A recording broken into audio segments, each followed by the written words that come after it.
Hi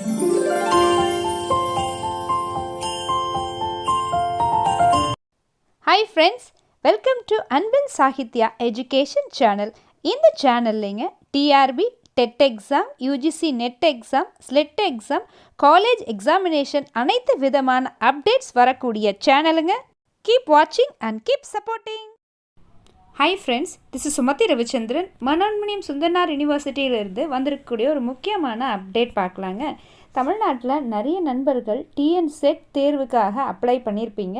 இன்னும் நிறையா பேர் அடடா நமக்கு வாய்ப்பு இல்லாமல் போயிடுச்சு, என்ன பண்ணுறது அப்படின்னு யோசிச்சுட்டு இருக்கும்போது ஒரு குட் நியூஸாக நேற்றுக்கு அப்டேட் கொடுத்துருக்காங்க. என்னென்னு பார்த்தீங்கன்னா, ஸ்டேட் எலிஜிபிலிட்டி டெஸ்ட்டு அப்ளை பண்ணுறதுக்கு லாஸ்ட் டேட்டு எக்ஸ்டெண்ட் பண்ணியிருக்காங்க. எப்போ வரைக்கும் அப்படின்னு பார்த்தீங்கன்னா 15/5/2024 மே மாதம் 15 சாயந்தரம் 5 மணி வரைக்கும் தான் கொடுத்துருக்காங்க. அதை கொஞ்சம் கவனமாக பார்த்துக்கோங்க. அதுக்கப்புறம் இன்னொரு முக்கியமான அப்டேட் என்னென்னா, நிறைய எக்ஸாம்ஸ்க்கு அப்ளை பண்ணுறதுக்கு பார்த்திங்கன்னா 55% அப்படிங்கிறது தான் ஒரு ஸ்கோராக வச்சுருக்காங்க. ஆனால் யூஜிசி நெட்டோ மற்ற எக்ஸாம்ஸ்க்கெல்லாம் 50% இருந்தால் போதும். ஸோ பார்த்திங்கன்னா இவங்களும் என்ன செஞ்சுருக்காங்க, முன்னாடி நோட்டிஃபிகேஷனில் 55%ன்னு மென்ஷன் பண்ணியிருந்தாங்க. பட் இப்போ அது ரிலாக்ஸேஷன் கொடுத்துருக்காங்க. எவ்வளோ பர்சன்டேஜ் அப்படின்னு பார்த்தீங்கன்னா 5% ரிலாக்ஸேஷன் கொடுத்துருக்காங்க. ஏன்னா ஜிஓ பாஸ் பண்ணியிருக்காங்க 27/8/2021. ஸோ அதை பேஸ் பண்ணி இப்போ பார்த்திங்கன்னா 55% இருந்த ஒரு எலிஜிபிலிட்டியை 50%க்கு மாற்றிருக்காங்க. அதாவது பிஜியில் பார்த்திங்கன்னா candidates schedule caste A Arunthathiyar, அதுக்கப்புறம் backward class, schedule tribe, most backward class, denotified communities, differently abled. So இந்த லிஸ்ட்டுக்குள்ளே வரக்கூடிய நண்பர்கள் யாராக இருந்தாலும் நீங்கள் ஒருவேளை நம்ம 50% தான் வச்சுருக்கோம், நம்ம எப்படி அப்ளை பண்ணுறது அப்படின்னு ரொம்ப யோசிச்சுட்டு இருந்திருப்பீங்க. ஸோ அந்த மாதிரி இருக்கக்கூடிய நண்பர்களுக்காக முக்கியமான ரிலாக்ஸேஷனோட வந்திருக்கக்கூடிய அப்டேட்டடான நியூஸ் தாங்க இந்த ஒரு வீடியோ. ஃப்ரெண்ட்ஸ், நாம் இந்த வீடியோனுடைய இறுதி பகுதியில் என்ன பேசுகிறோம்னா, இந்த தேர்வுக்கு வெற்றி பெறுவது ஈஸியாக இல்லையா அப்படிங்கிறத டீட்டெயிலாக பார்க்கலாம். என்னென்னு பார்த்தீங்கன்னா ஃப்ரெண்ட்ஸ், இந்த செட்டு தேர்வு பல வருடங்களுக்கு அப்புறம் தான் தமிழ்நாட்டில் நடக்குது. முன்னாடி பார்த்திங்கன்னா பாரதியார் யூனிவர்சிட்டி கோயம்புத்தூரில் இருக்கிறது, அதுக்கப்புறம் பார்த்திங்கன்னா கொடைக்கானல் இருக்கக்கூடிய மதர் தெரசா யூனிவர்சிட்டி, இந்த மாதிரி நிறைய யூனிவர்சிட்டிஸ் ரொட்டேஷனில் கண்டக்ட் பண்ணிகிட்டு இருந்தாங்க. பட் இந்த எக்ஸாமினேஷன் ரொம்ப வருடங்கள் இல்லாமல் இருந்ததுனால நிறைய பேர் வெயிட் பண்ணிகிட்டு இருந்தாங்க. யூஜிசி நெட்டு தேர்வு வருஷத்துக்கு 2 முறை நடக்குது. அந்த மாதிரி இல்லாத அட்லீஸ்ட் வருஷத்துக்கு ஒரு முறையாவது இந்த தேர்வு நடக்கணும் அப்படிங்கிறத நிறைய பேர் எதிர்பார்த்துட்டு இருந்த ஒரு விஷயம். இந்த எக்ஸாம் கிராக் பண்ணுறது ஈஸியாக அப்படின்னு பார்த்தீங்கன்னா என்னை பொறுத்தளவுக்கு ரொம்ப ஈஸி தாங்க ஃப்ரெண்ட்ஸ். இப்போ தான் ஃபஸ்ட்டு டைம் நீங்கள் அப்ளை பண்ணுறீங்க, ஃபஸ்ட்டு டைம் நீங்கள் இப்போ தான் ப்ரிப்பேர் பண்ணுறீங்க அப்படின்னா ரொம்ப ரொம்ப ஈஸிங்க. ஏன்னா நீங்கள் யூஜி பிஜியில் என்ன படிச்சிருக்கிறீங்களோ அதை தான் இங்கேயும் படிக்க போகிறீங்க, அதை தான் எழுத போகிறீங்க.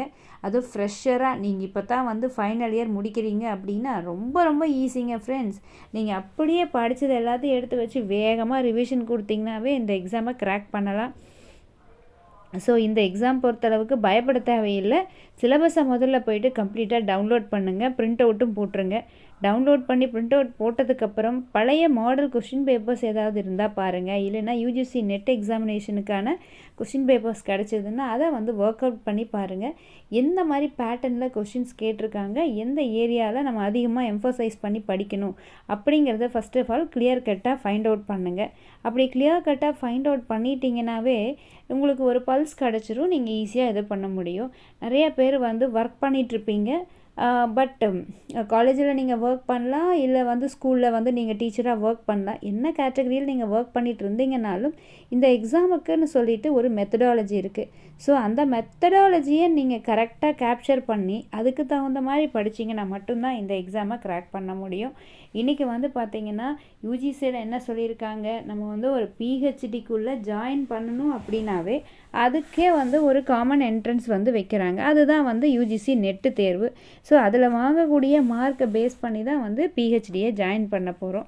ஸோ இந்த மாதிரி இருக்கக்கூடிய ஒரு சுச்சுவேஷனில் செட் எக்ஸாமையாவது நம்ம கிளியர் பண்ணி வைக்கணும் அப்படிங்கிறது குறிக்கோளாக வச்சுக்கிட்டு படிச்சிங்கன்னா தான் ரொம்ப ரொம்ப ஹெல்ப்ஃபுல்லாக இருக்கும். இன் ஃப்யூச்சரில் ஹையர் எஜுகேஷனில் நல்லா எலிஜிபிளான குவாலிஃபைடான டீச்சர்ஸை தான் ரெக்ரூட்மெண்ட் பண்ணுவாங்க.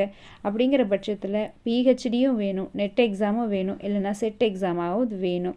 ஸோ அப்படி இருக்கிறதுனால இந்த தேர்வை தமிழ்நாட்டில் இருக்கிறவங்க மட்டும்தான் காம்படிட் பண்ணுறதுனால நீங்கள் வந்து நல்லா ப்ரிப்பேர் பண்ணிங்கன்னா ஈஸியாக கிளியர் பண்ணிட்டு போயிடலாம். நம்ம ஒன்றும் இந்தியா லெவலில் இருக்கக்கூடிய ஃப்ரெண்ட்ஸ் கூட நம்ம காம்படிட் பண்ண போகிறதில்ல. அதனால் ஃப்ரெண்ட்ஸ் ப்ராப்பராக உட்காந்து ப்ரிப்பேர் பண்ணுங்கள். நம்ம அன்பில் சாகித்யா சேனலில் நிறைய வீடியோஸ் வந்து போட்டிருக்கிறோம், நிறைய பிளேலிஸ்ட் இருக்குது, நீங்கள் அதை போய் பாருங்கள். நிறைய வீடியோ ஸ்டடி பிளான் எப்படி ஃபஸ்ட் பேப்பர் கிளியர் பண்ணுறது அனலைஸ் பண்ணி போட்டிருக்கோம். அதனால் ஃப்ரெண்ட்ஸ் நீங்கள் வந்து ஸ்கூல் புக்ஸ்லேருந்து ஸ்டார்ட் பண்ணிக்கோங்க. மீன்வைல் பார்த்தீங்கன்னா சிலபஸில் ஈச் அண்ட் எவ்ரி டாபிக் எடுத்துக்கோங்க. அந்த ஈச் அண்ட் எவ்ரி டாப்பிக்கை பேஸ் பண்ணி அதுக்கு எங்கே மெட்டீரியல்ஸ் கிடைக்குது அப்படிங்கிறத ஃபஸ்ட்டு பாருங்கள். அதுக்கப்புறமா அந்த சிலபஸை டவுன்லோட் பண்ணி முடிச்சதுக்கப்புறம் மெட்டீரியல் கலெக்ஷன் தான் ஒரு பெரிய ரோல் வந்து ப்ளே பண்ணும். காலேஜ் படிக்கும்போது ஏதோ கிடைக்கிறத 5 யூனிட்டுக்கு இருக்கக்கூடிய விஷயத்த நம்ம ஒரு 2 யூனிட் 3 யூனிட் மட்டும் படிச்சுட்டு போயிட்டு செமஸ்டர் எக்ஸாம் வந்து நீங்கள் பாஸ் பண்ணிட்டு இருந்திருப்பீங்க. ஆனால் அந்த மாதிரி வந்து இந்த எக்ஸாமுக்கெல்லாம் பண்ண முடியாது. ஸோ மெட்டீரியல் கலெக்ஷன் அப்படிங்கிறது very very important. School book ஆகட்டும், உங்களுடைய யூஜி பிஜி டிகிரி புக்ஸாக இருக்கட்டும், எதையும் அந்த டாபிக் சம்மந்தமாக இருக்குதானே கிராஸ் செக் பண்ணிடுங்க. புக் வைஸ் படிக்காதீங்க, டாபிக் வைஸ் படிங்க. அந்த மாதிரி டாபிக் வைஸ் நீங்கள் படிச்சிங்க அப்படின்னா தான் ஈஸியாக கிளியர் பண்ண முடியும். அப்புறம் சிலபஸில் கூட எல்லா டாபிக்ஸும் படிக்கணுமா அப்படின்னு பார்த்தீங்கன்னா அடுத்த மேக்ஸிமம் எவ்வளோ டாபிக்ஸ் நீங்கள் கவர் பண்ணியிருக்கிறீங்களோ அப்போ தான் வந்து அங்கே கேட்கக்கூடிய கேள்விகள் எவ்வளோ மைன்யூட்டான கொஷின்ஸ் அவங்க கேட்டிருந்தாலும் நீங்கள் ஆன்சர் பண்ண முடியும். கேள்விகள் எல்லாமே வந்து ரொம்ப மேலோட்டமாக இருக்காது. கொஸ்டின் பேட்டர்ன்ஸ் பார்த்திங்கன்னா கொஞ்சம் டீட்டெயில்டாக இருக்குது. இப்போல்லாம் வந்து டிஎன்பிஎஸ்சி யூபிஎஸ்சி எல்லா எக்ஸாம்லேயுமே வந்து consider the following statements, assertion reasoning, match the following, இந்த மாதிரி நிறைய பேட்டர்ன்ஸை வந்து இன்ட்ரடியூஸ் பண்ணியிருக்காங்க. ஸோ நம்ம வந்து அப்ஜெக்டிவ் டைப்பு தானே அப்படின்னு ஈஸியாலாம் நினச்சிக்கூடாது. நீங்கள் அப்ஜெக்டிவ் டைப்பாக இருந்தாலும் சரி, இல்லை டிஸ்கிரிப்டிவ் டைப்பாக இருந்தாலும் சரி, எப்படி அப்ரோச் பண்ணணும் அப்படிங்கிற மெத்தடாலஜி உங்களுக்கு மேண்டேட்ரி.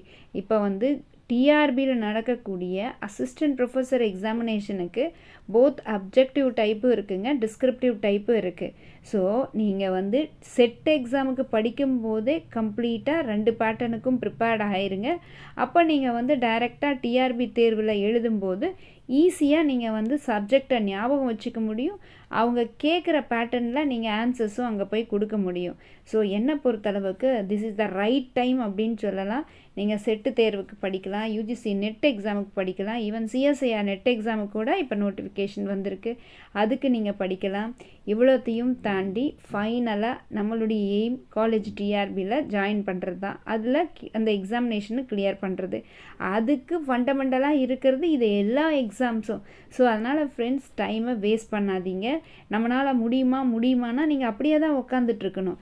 உங்களால் முடியும் அப்படின்னு நினச்சிக்கிட்டு நீங்கள் ஃபஸ்ட் டைம் ப்ரிப்பேர் பண்ணுறதா இருக்கலாம், இல்லை ஏற்கனவே படித்தவங்களாக இருக்கலாம். கம்ப்ளீட் சிலபஸை படித்து முடிங்க, ரிவிஷன் பண்ணுங்கள். மீண்டும் ஒரு சிறப்பான வீடியோவில் சந்திக்கலாம். நீங்கள் என்னோட இன்ஸ்டாகிராம்லேயோ இல்லை ஃபேஸ்புக்லேயோ நீங்கள் என்ன ஃபாலோ பண்ணலாம். ஸோ உங்களுக்கு நம்ம வீடியோஸ்னுடைய அப்டேட் வந்து நம்ம அதில் போஸ்ட் பண்ணுறோங்க.